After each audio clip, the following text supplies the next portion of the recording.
Okay guys, today I'm going to be showing you how to install a reverse camera into the Toyota Hilux, and this is for the 2020 onwards Toyota Hiluxes, so anything with this style of radio. So these are the new ones with the dials on it, and this is a kit we're going to be using today. This is the AutoChimp AC-TOY-RC6. We're going to put this on our website. It's plug and play. This is a really easy installation. It installs in the passenger kick panel. The installation itself is basically just mounting the camera at the back, running the cables to the kick panel, and completely plug and play. So this is good for all these Hiluxes. Anything that came out with the tray back that didn't come with the camera from factory, it'll suit the Workmate, SR, SR5, Rugged X, any of them. And it doesn't matter if it's auto or manual, it actually fit all the cars. So this car here, as you can see, put it in reverse, hasn't got a camera already. If yours doesn't change to a blank screen, it doesn't matter, it will still work. So anything, any Hilux 2020 onwards with this style screen.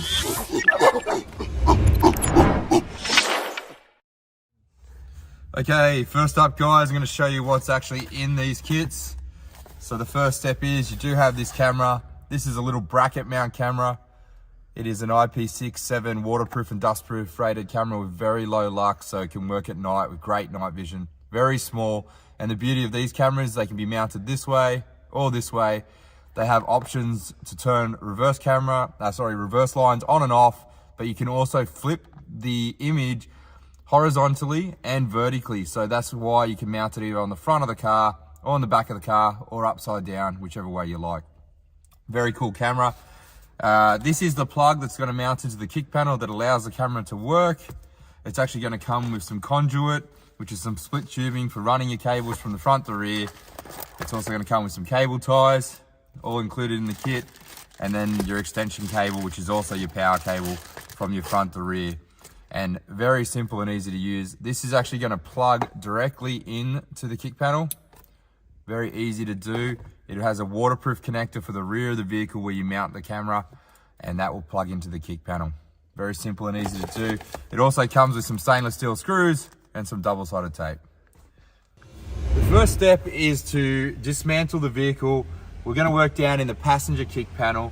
It's really easy to remove. The first step is removing the tread plate along the side here, and it's simply done by putting your hand underneath it and pulling upwards, and the whole tread plate will actually just clip off. Very easy to do. Just pull it straight up. Put that aside so you don't scratch it. The next step is to pull the kick panel out. There is a little lug down in the top right hand corner just here, and you can undo it with your fingers. Just turn it anti-clockwise, turn it a few times, and it will pull off. There you go, very easy to do. From there, you want to pull this panel towards the back of the vehicle and inwards towards the center of the vehicle at the same time. So you put your hand on the top and pull it in towards the vehicle.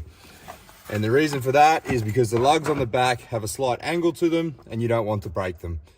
If you do have them stuck in the vehicle, sometimes they'll stay in here. You can remove them and put them straight back into the plastic panel. Okay guys, so now we're at the back of the vehicle. The next step is to mount the camera. What we're going to do is take the double-sided tape. I'm going to use that to put on the back of the camera and line up the holes. You choose where you're going to mount it. On this car, we're just going to mount it on the tray here. You can stick it up there and then drill your holes. We've pre-drilled this one. Stick it. And that will hold while you drill it in.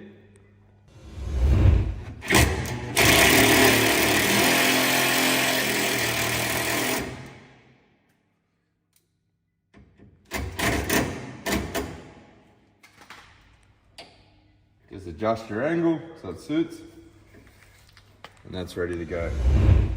Next step is we're going to take the power cable, which is going to run from the front to rear, and connect it to our camera. Undo the little cable ties that are holding it together.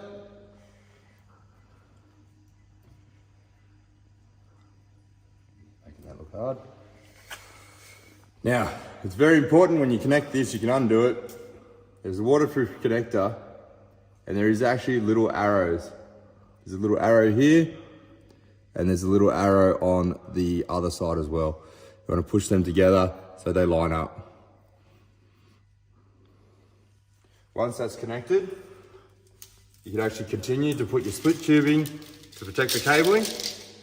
And the easiest way to do your split tubing is to take the open end of it and slide it onto your cable, put it between your thumb and run it through. Made that look hard. Right. You would then continue to cover all your cables.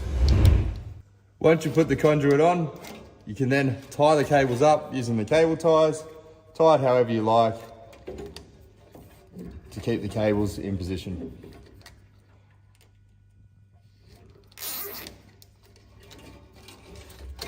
Run the cables along the chassis rail with all your factory looming, cable tie it up, and we run it to the front of the vehicle. We're going to run this to just under the passenger seat, where there'll be a rubber grommet where we can go into the cabin.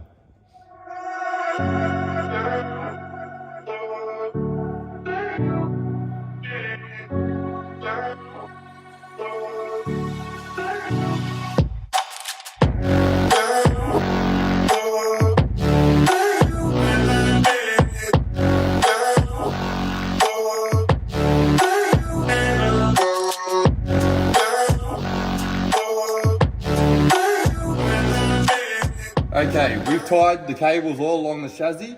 You'll come to about this point here, just about where the passenger seat is. And what there is a rubber grommet in about this location underneath the matting. We're going to show you under the car, but it's a proper rubber position where you can push the cables up, and you're just going to push your cable up through under the seat, and we're going to come out in this section. So from here, if we were to show you underneath, as you come under the car, you'll see this little rubber grommet, and that's where you're going to come through. What you can do is pull on that cable and pull the rubber grommet out. It will be quite dirty. So once the rubber grommet's out, what you can do is cut a small little slit in the rubber grommet and push your cables through. Then you would return the rubber grommet back to its position and push the cables up through the hole and grab them from inside the car. So you would come up here, and underneath the seat, you'll find the cables will come up through this position here. So what we're going to do, you can actually pull these clips open. They pull open like this, lift the carpet up, and you'll be able to get the cable from underneath. Put your hand under, pull the cables out, very easy, and pull it through. So the next step, all you want to do, run your cabling through these little white clips. You can do what we just did, where you pull them up and open them, put your cabling underneath, push them back down. This will hold all your cables in the right position.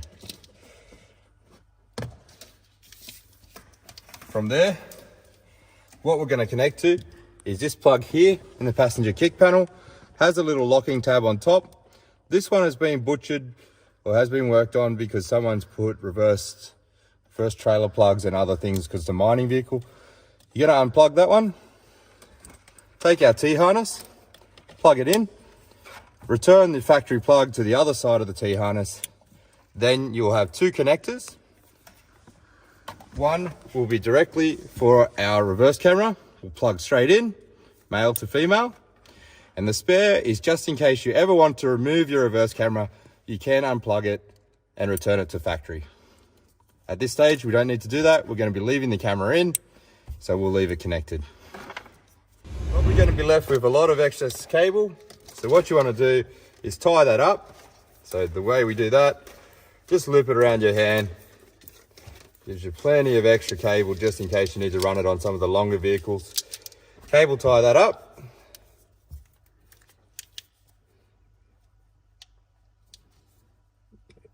There we go.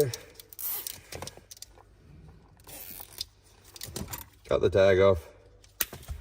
And then you can hide it behind the paneling, whatever you need to do. There is actually plenty of room down behind underneath, and then we'll put the paneling back on. Next step is to return the paneling. You want to ensure you don't have any cables in the way. All your cables are neatly tucked underneath, out of the way. So when you put your paneling on, you reverse the way you took it off. You want to ensure the back side actually locates into the bolt hole and clips in. Nice and neat. Take the little lug, it will just press on nice and neat, should be nice and tight. Final step, take the tread plate. Tread plate will only go one way. Make sure you don't get your mat in the way, and it will just press back on. And we're done. Job's complete. Put it in reverse. Reverse camera comes up, completely adjustable. If you need to change the angle, change it at the rear. Comes with red, yellow, green guidelines on it. These are adjustable. You can turn them off by cutting the green loop that we showed you on the camera, and that will remove the guidelines. Again, if you cut the white loop and the blue loop, they will flip the image horizontally in case you were mounting the camera on the front of the car, or vertically if you're mounting it upside down.